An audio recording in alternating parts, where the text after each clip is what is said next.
right, how's it going, everybody? We welcome you back to another edition of Hawai'i Football Now. Jordan Hunter back with you, and there is a lot to talk about. There is a swirling, I think, level of discontent among the fan base for the University of Hawaii. There were some bright spots from last week's conference opening loss to San Jose State. It ended up being a 17-13 defeat for the Rainbow Warriors. They fall to 1-3 on the season as they step back into non-conference play with a road trip to Las Cruces to take on New Mexico State coming up this weekend. So we'll get into all of that over the next 40 minutes or so as we hit into the opening drive right out of the gate. 17-13, we mentioned a 4-point loss against San Jose State at home, a game where Hawaii came in as home underdogs, 6.5, 7.5, depending where you looked. Led it 7-0 after the first quarter, a better start than we had seen in the two road games against Pac-12 opponents. Down 14-7 at the half, a pair of Matt Shipley field goals in the third quarter cut it to a 1-point game. A late San Jose State field goal set up what was a pretty dramatic and exciting final drive as Hawaii had to go basically 80 yards or so to try and punch in the game-winning score. They got all the way to the San Jose State 21-yard line, and then kind of a desperation heave on a broken play on the final play of the game. A Chevin Cordero pass falls incomplete, out of bounds. What is the biggest takeaway for you, Hunter, before we kind of dive into some of the finer details as we go here? Kind of big picture for you after this San Jose State loss. What's your biggest takeaway? Oh, Jordan, man, swirling emotions to say the least, my friend. I am clinging on to optimism like a thread right now. I don't have a whole lot left. As a fan, as a former player, it is not a good situation for our program right now. Yes, there were definitely some positives to take away from this past game. But I think we are seeing kind of the truth be spoken about what kind of a football team we have here, what we're capable of, what our coaching staff is capable of. And anybody who's paid a little bit of attention to how our program has been run in the last couple of years, sure, granted, it's been a COVID season last year, a COVID affected year, this one to say the least. But the way Coach Graham is running this program is not working. The way that we are handling things, it's much different than we've been used to running them in the past. Some of the traditional aspects of how those of us who are so familiar with the program have come to love and enjoy Hawaii football, it's just not the same anymore. And yes, change can be a good thing when there are wins on the board. I'm all for drastic program changes when when there's time for that. But when wins aren't following those changes, obviously those of us connected to the program are going to start wondering, why can't we bring back some of the things of the past, because they seem to be working before. So those are some of the main thoughts on my mind. But again, we should dig into San Jose because there's a lot to unpack there as well. Yeah, we'll kind of revisit that thought, I think, as we go throughout this, because there's definitely some things you touched on that I'd love to get a little deeper into it with you, Hunter. But yeah, just kind of getting the nuts and bolts of the San Jose State game out of the way here. It's so interesting because you look at the starts, right? Hawaii in their two home games, they've outscored their two opponents. Granted, Portland State being the other, 35-0 after the first quarter. The two road games, 45-3 in the negative in the UCLA and the Oregon State road trip. So it's been a little Jekyll and Hyde in terms of how these games have started. You got to give Hawaii a little bit of credit there, where they seemingly came out ready to go for that first quarter, both offensively and defensively, scoring on their second possession. Then defensively, looking like they had settled in a little bit. Hawaii won every statistical category when you look at it. I mean, they first downs, one more than San Jose State in this ball game, outrushed the Spartans, held San Jose State to just 56 yards rushing. Now, they were a little shorthanded in the backfield. They like to share the ball in that sense, but they were down a couple of bodies there. On the same token, Hawaii only averaged less than 3.5 yards per rush. That's not usually how you make your hay there. Passing wise, Hawaii outthrowing San Jose State 242 yards to 235. So you outgain San Jose State through the air, but you still throw for less than 250, right? That's just 6.2 yards per attempt for the University of Hawaii. And we can get into the drops because there were a ton of them for both teams, Hawaii included, and some really critical ones as well for Hawaii. And then even for San Jose State, they were dropping some would-be touchdown catches. So total offense, obviously, Hawaii with the advantage there, but there were 22 combined punts. Each team punted 11 times. It wasn't the prettiest of football. It wasn't the most highly executed ball game. And I think that adds a little bit to the frustration even, right, Hunter, for a team in Hawaii that got its best performance hands down by its defense, had an offense that created opportunities but sputtered in so many of their drives, yet it was there for the taking. Yet they were within 1 point into the fourth quarter. They were within a score. They got to the 21-yard line with a chance to win the ball game. And so what kind of taste does that leave in your mouth where you didn't maybe play your best, one side of the ball maybe put their best foot forward, at least, on paper, and yet you still couldn't find a way to win a ball game that was there for the taking? Oh, man. Jordan, talking with a few of my former teammates that are on the team now, and a couple of the newer guys that have just been there last year or so, it's kind of gotten to a point where they're kind of just having to play for each other. They're trying to find little motivations here or there. Hey, man, I got your back. I know you got mine. Little interactions like that, because from what I hear, it's not a great morale in the locker room right now. Not really a whole lot of trust being felt between players and coaches. And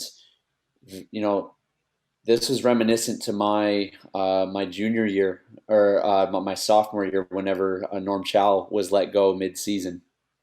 And we went through a lot of similarities there, where we knew that there was chaos going on upstairs in the coach's office. And you're really just trying to play for each other, trying to get that next rep, work on what you can work on, and keep moving forward. Because, yeah, I mean, if we're going to look at San Jose in this past game, we should have outscored them. We had plenty of opportunities. We could not execute, man. Whether it was through the air, catching passes, scoring when we needed to. It was all out there for us this game. It really was. And yeah, us as fans, alumni around the program are used to our Rainbow Warriors scoring points. That's just in the DNA of our team. And when that's not happening, and our punter, I love him to death, is out there 11 times, that's not a good game for us. So, not happy with that at all, and friends of mine had a tough time staying awake during that game.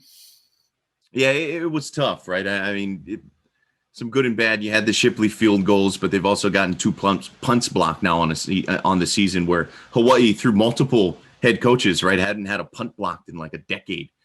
So there's that to talk about. Offensively, Chevin Cordero goes 18 of 39. We mentioned threw for 242 yards, no touchdowns, no picks. Day Hunter, 51 yards on 15 carries. He also had 2 catches for 33 yards. He's a guy that I really like what they do in terms of getting him the football through the passing game. I think they can even utilize that a little bit more, maybe on some designated throws to him.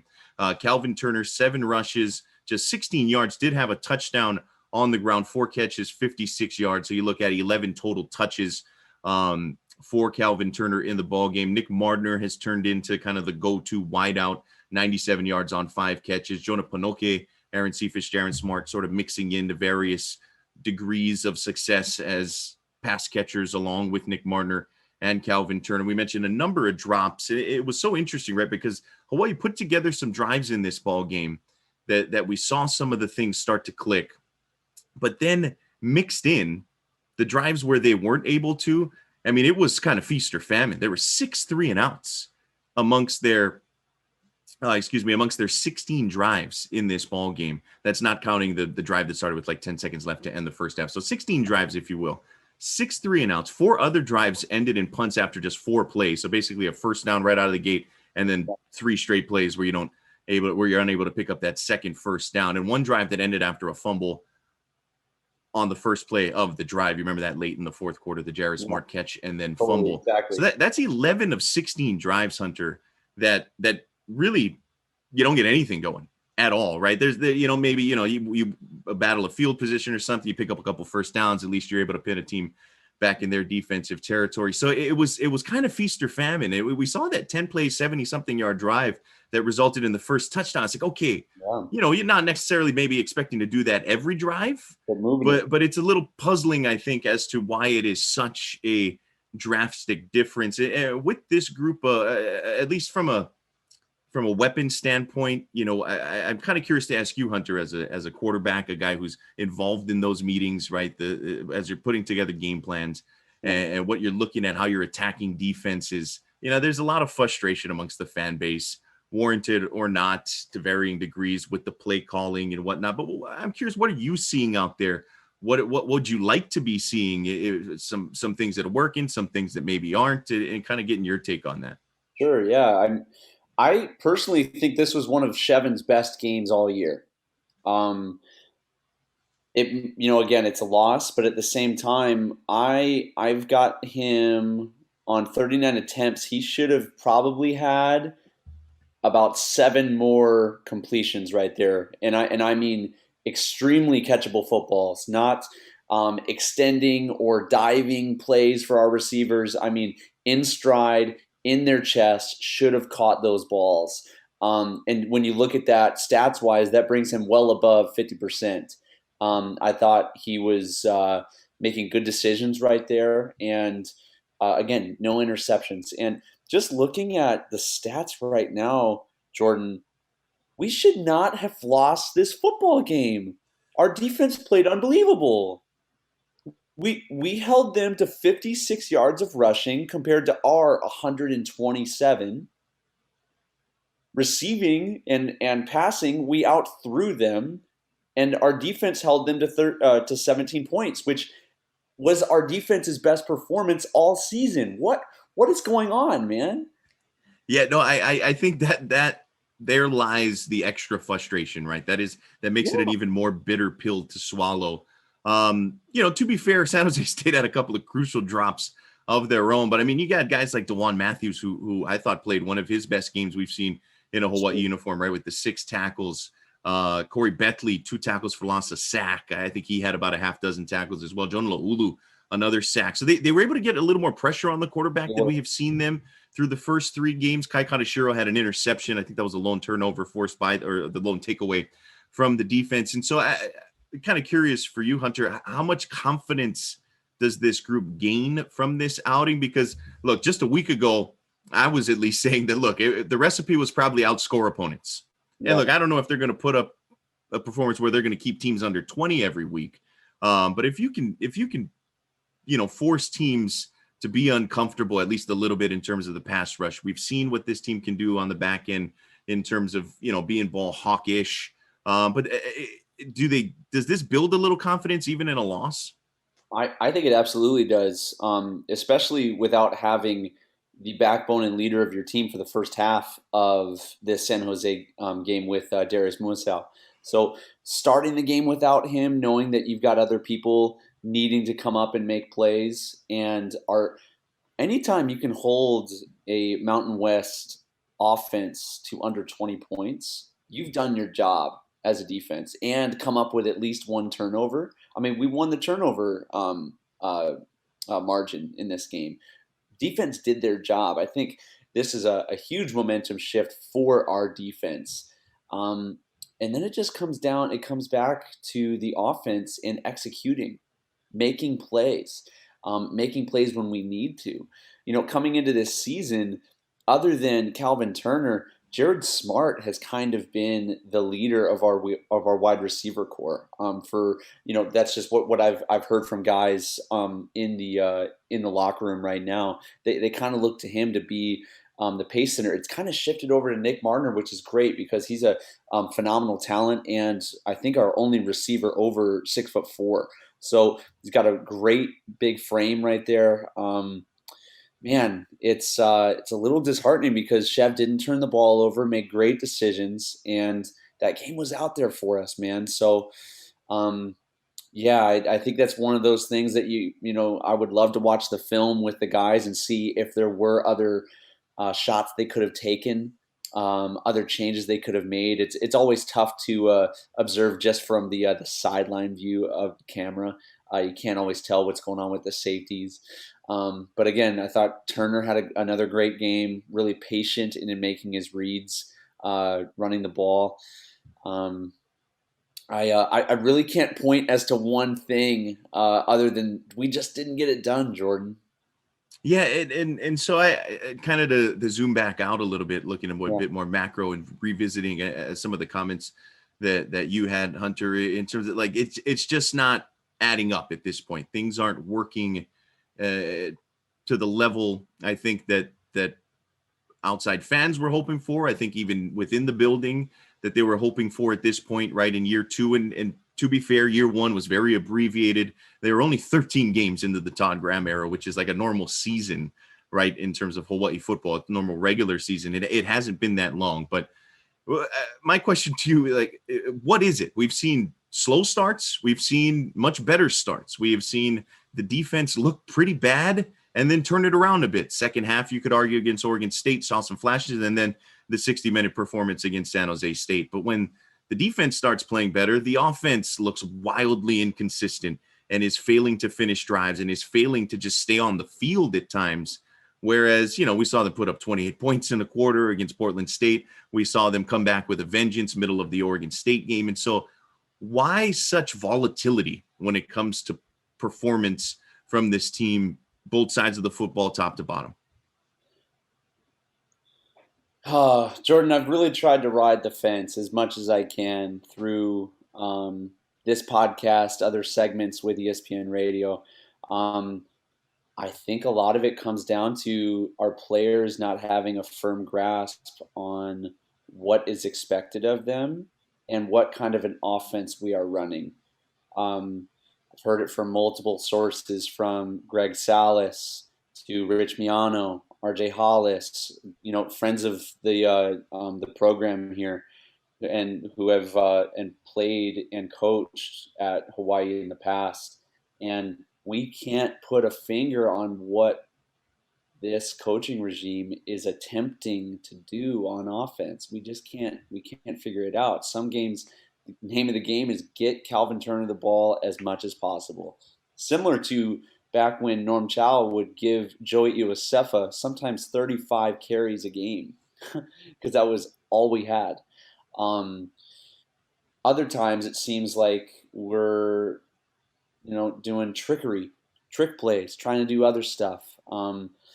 When the read option element of this run and gun offensive scheme that Graham has kind of coined is not really working. And again, I'm really fighting to remain neutral on this, but where I come from a Christian background where there's lack of vision, the people fail. That is straight from Proverbs. And so, it goes the same way in sports where there is a lack of understanding, lack of vision where we are headed. There's nothing for the guys to get behind. And then when you've got a leadership style of my way or the highway, but your way is not working, it gets very hard as a player to buy into that sort of a program.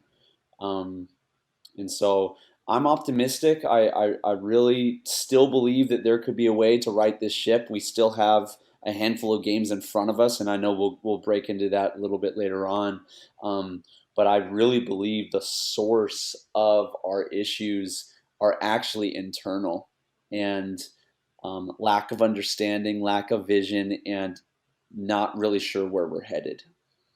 Yeah, I think that's really interesting. And so, from your standpoint, right, being familiar, having gone through the battles, if you will, what do you think that vision needs to be? What do you think? Because we've had conversations on this podcast, right? There's more than one way to skin a cat. There's more than one way to score points in football. There's more than one way to win football games. But from what you've seen in terms of what this team has from a personnel standpoint, what they've done in terms of performances so far through this young season, what's worked, what's not worked. But what do you think that vision should be for this group?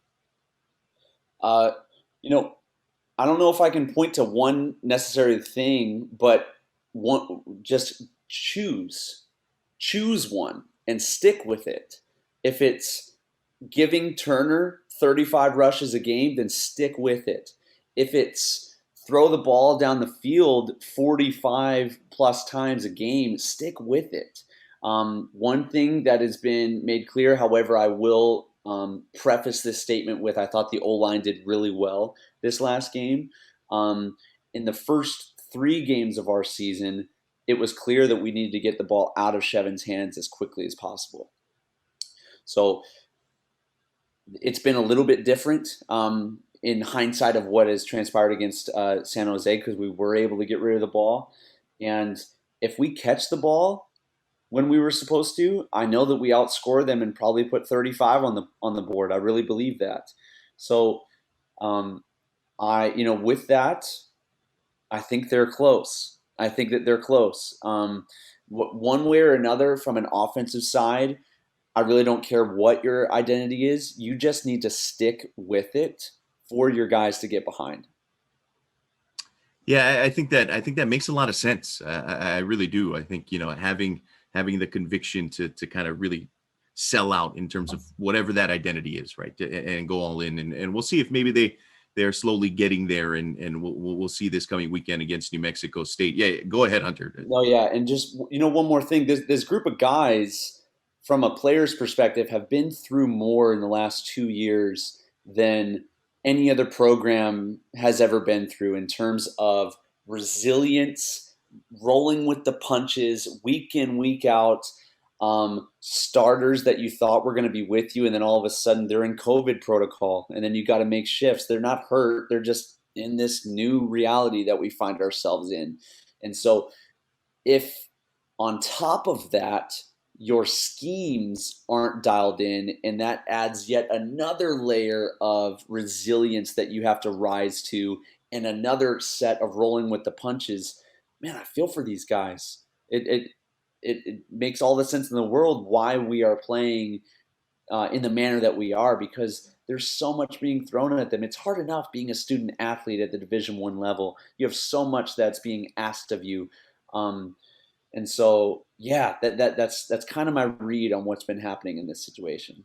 No, I think it's great insight, and I think to kind of expand a little bit on your point, right? For everybody involved, like they have been behind the 8 ball from the beginning, from the hire of Todd Graham, and not having spring ball and having very limited access person to person with this team, and trying to get them ready for an abbreviated season last year and a little bit of a better run up this season.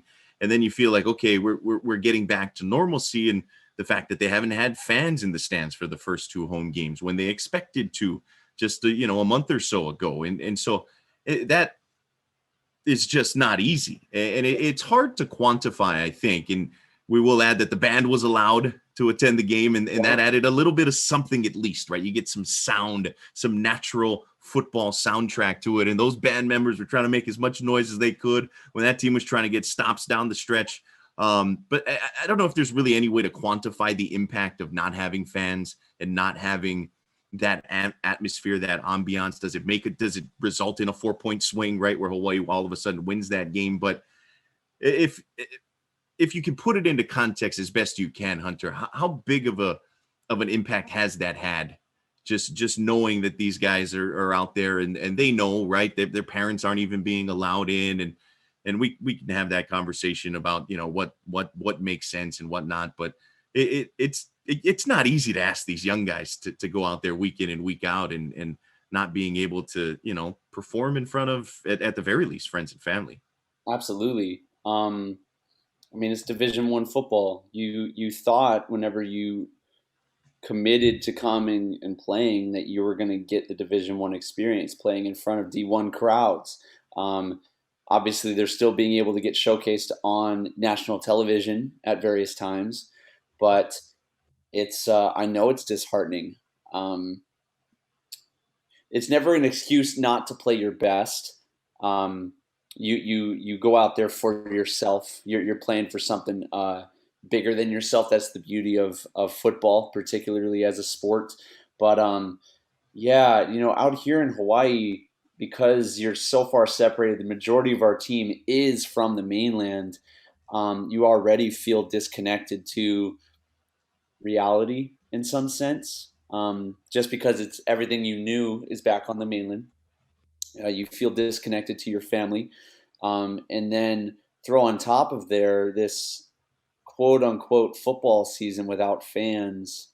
Um, it's kind of hard to feel like anyone cares whenever you strap the helmet on. And from our point of view, we absolutely do care. We've got thousands of people that eat, breathe, sleep, bleed Hawaii green. Um, However, just with the situation, and then on top of that, the lack of courage from certain people in legislature not allowing friends and family to attend these games, I can only imagine the morale on top of our record and everything's happening inside the program. It is a tough situation for our guys. So, for those listening out there, friends, family, season ticket holders, if you have a friend on the team, you've got their Twitter handle, Instagram, drop them a line, tell them you love them, that you just drop them a lot of encouragement because they need it right now. Our boys need our support now more than ever. And if you're a player listening to this, we got you guys' back no matter what. And you guys are doing great. You're going to right the ship. We got a long season in front of us. Yeah, I think almost impossible for those guys not to feel a little isolated, right? The person-to-person interaction, just even if it's with fans in the stands, can be immeasurably valuable. No doubt about that. All right, we'll try to get a little more positive, if you will, after this break. I think we're a little overdue for our little halftime break here. So we'll be back. We'll preview that New Mexico State game coming up and try to explain how you can watch it. But you can always listen to it right here on ESPN Honolulu, that's for sure. So we'll be back with more on the second half of this episode of Hawai'i Football Now. This is Hawai'i Football Now from ESPN Honolulu.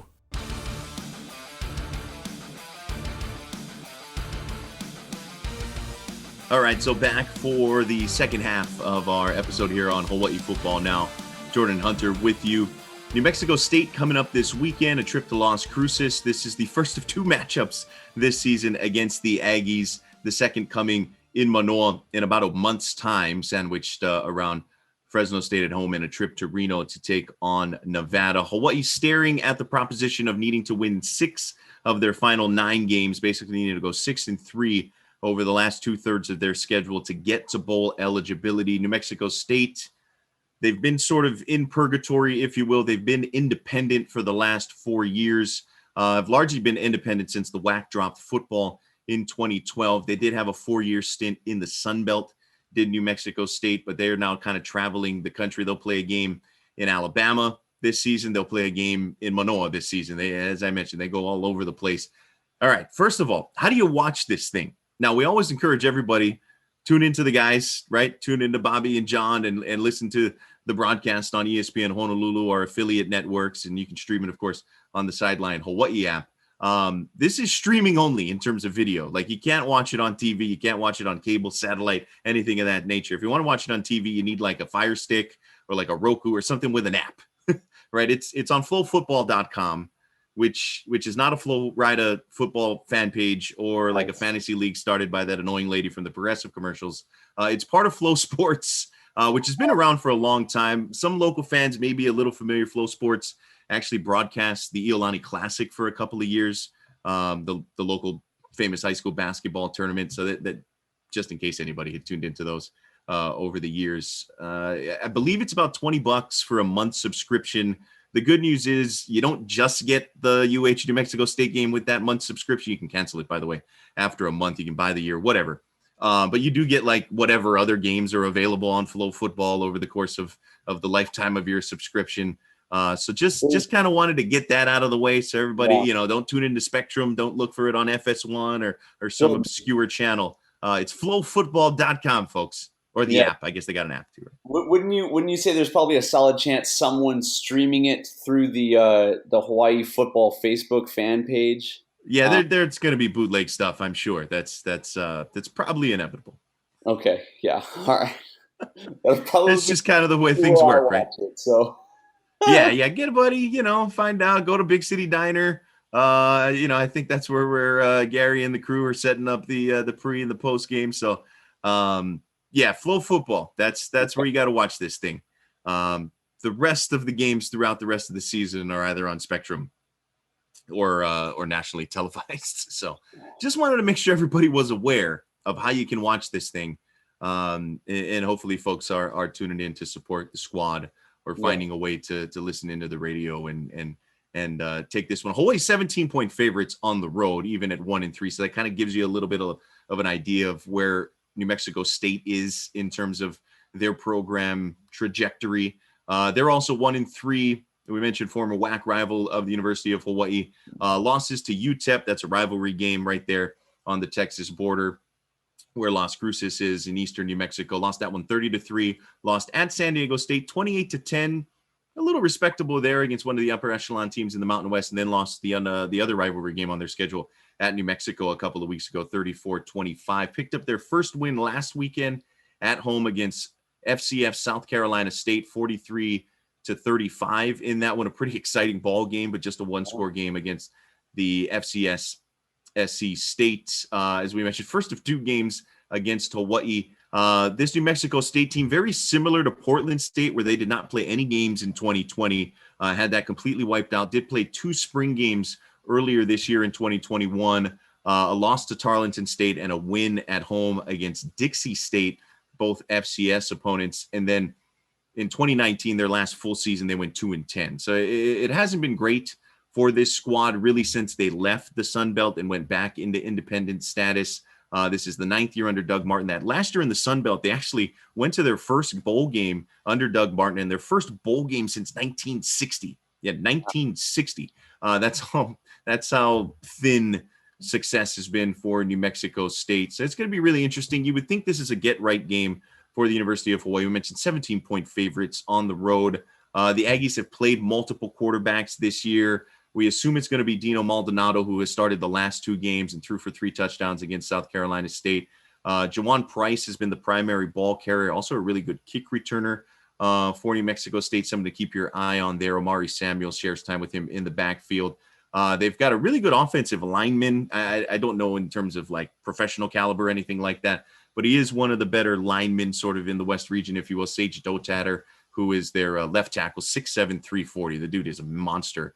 And then their defense is led by another big guy at middle linebacker in Trevor Broward at 6'3", 255. And so staring at a proposition here, Hunter, in terms of needing to win 6 of the 9 going forward to get bowl eligibility. In theory, not to count any chickens or take anybody lightly, 2 of those come against New Mexico State. If you could take care of those 2, then you just got to go 4-3 in the other 7 games, which seems a little more doable. But this, a lot rides on a solid performance coming up this weekend, I would imagine. Oh, I could not agree anymore. We should handle New Mexico State without any trouble.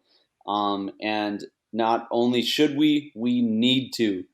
You never want to look past the opponent you're playing, but if we don't get things figured out this week, Fresno State will annihilate us. Annihilate us. There is no other word for it. They are a serious contender right now in the Mountain West. They are a real-time ball club, and we have got to get our stuff together this week against New Mexico State. I look for our wide receivers to really pad the stats, go out there and have a game, make this a highlight reel for you to get to that next level. This is one of those opportunities. And really, I was just, you said it right there, Jordan. We've got it in front of us. We've got a pretty easy schedule in terms of not needing to play exceptional football and still might find ourselves in bowl contention at the end of this season. With just the opportunity to play New Mexico State, I never want to take, teams for granted. Tip of my cap to those guys. We've got opportunities here to still salvage this season. It's not over by a long shot. Yeah, that's right, from a football speak standpoint, right? You want to keep the blinders on, you want to keep going, you want to take everybody seriously, you don't want to look past. But for those of us in the media, right, we can prognosticate, we can look ahead. It isn't a schedule that will automatically lead to 6-3, right? Especially with the uncertainty coming out of last week's loss. I mean, you're still looking at nationally ranked Fresno State, as you mentioned, next week.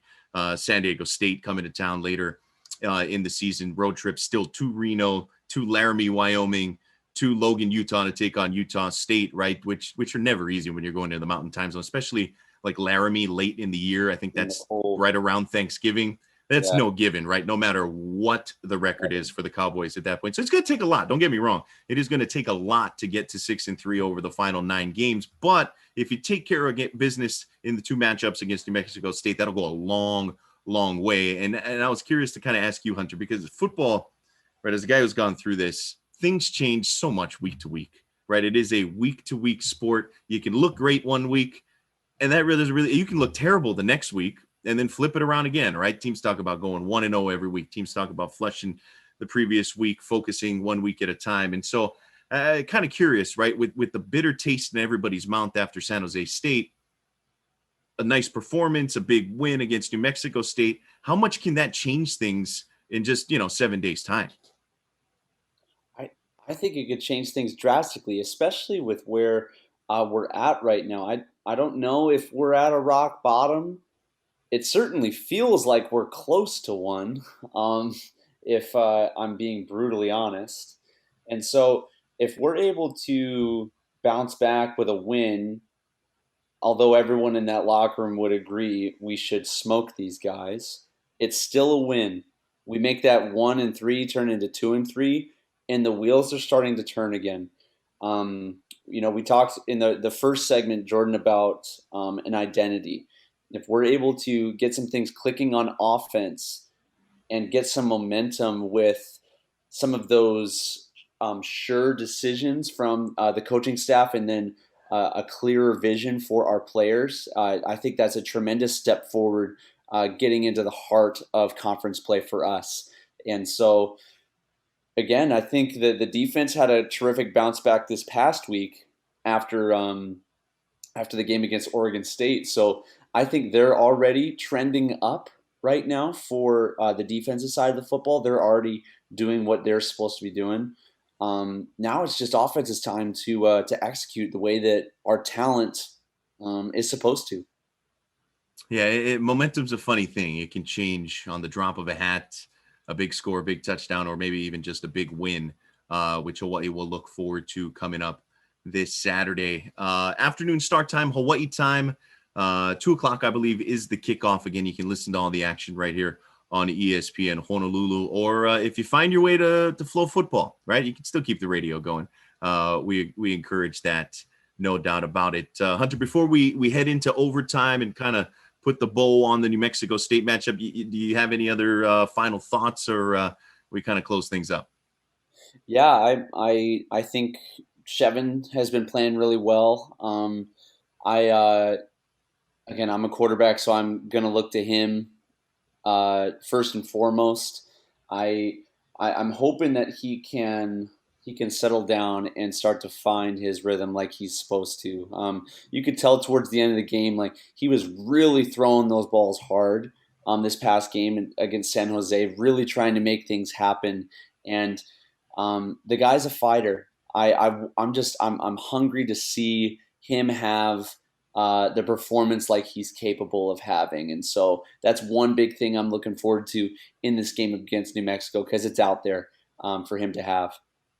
Yeah, it could be an opportunity and a chance for this Hawaii team to find success on the road as well, which may be a bit of an extra confidence boost as we head into the middle portion of the schedule for the Rainbow Warriors. All right, kind of transitioning as we wrap things up with our usual segment, a little overtime here between Hunter and I. I'll go first this week, Hunter, kind of quick, but UCF quarterback Dylan Gabriel announcing that he broke his collarbone.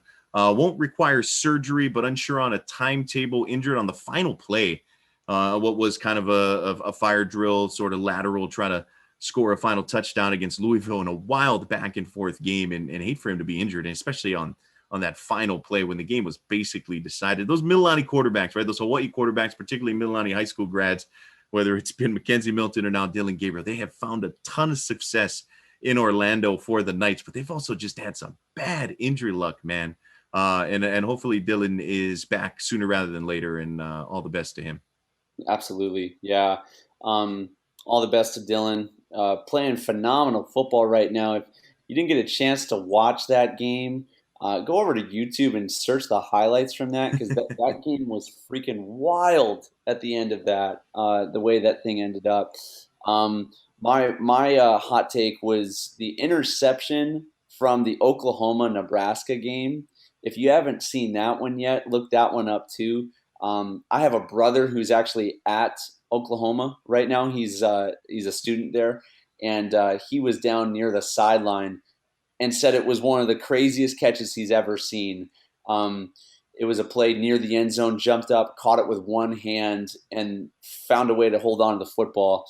Nebraska actually almost beat fourth-ranked Oklahoma as well. That was a little unexpected. So that was a really fun one for me to watch too.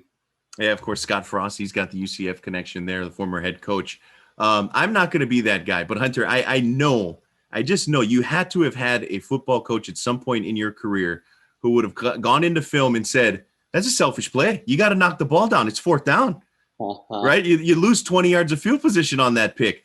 I love the play. You got the pick, right? You never know. Tipped ball ends up in the wrong hands, and all of a sudden it's the touchdown. But I know that you had to have had some coach along the lines. Not that we're asking you to name names or anything like that, but just knowing how much you've been around football. There's got to be somebody, right, that you know who would have gone into film and been like, that's the selfish play. You got to knock that down. Nobody's doing it for the highlights. It's funny. You look at the time when that happened. It was late in the fourth quarter when Nebraska was driving. And I think he was just being an athlete. His brain kind of shut off at that moment. Oh, yeah. And made it happen. What you were just describing right there, this is a compliment to that coach, so I don't mind bringing him up. But Coach Debo, who was the special teams coach during the Norm Chow era, he used to yell at us, do your 1/11th. And so, of course, there's 11 guys on the field. Do your 1/11th. And if everyone's doing that 11 out of 11, you'll get the job done. So that is ingrained in my mind. That coach was nuts. Special teams guys usually are.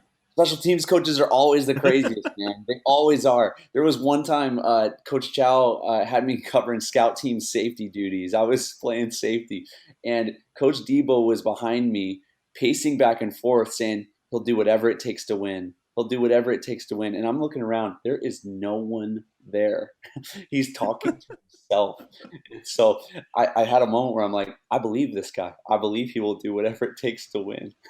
That's great. That's a great story. Yeah. I love it. That's a great way to end this thing off and say aloha to everybody. We're looking forward to a bounce back perhaps for the University of Hawaii this coming weekend against New Mexico State. Hunter and I will be back next week, hopefully recapping a Rainbow win. And then you got the big matchup, Fresno State coming to town, nationally ranked. It'll be on national television. There have been a few times where Hawaii teams have sort of ruined the party for the Bulldogs over the years in the history of that rivalry. Much more to talk about next week when we visit with you again. This has been Hawai'i Football Now. For Hunter, I'm Jordan. So long, everybody. You've been listening to Hawai'i Football Now with Jordan Helle and Hunter Hughes, all from ESPN Honolulu.